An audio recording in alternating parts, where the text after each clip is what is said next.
Nicole Chupetinha veio pro Brasil falar, Bolsonaro sendo preso, o Brasil vai parar, vai parar pra fazer festa uma semana sem parar.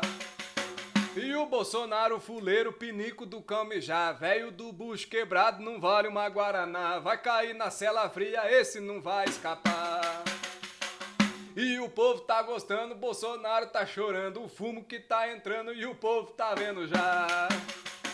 Bolsonaro virou réu e o gado tá chorando, eles estão esperneando e a madeira vai voar.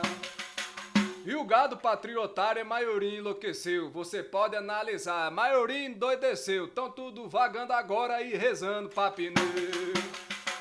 Eu vou falar pra você e eu já digo no repente, Bolsonaro caiu fora que aquele é indecente, ainda bem que ainda temos Lula de presidente. É Paraná, Paraná, Paraná é Curitiba, João Pessoa é Paraíba, Fortaleza é Ceará, Paraná.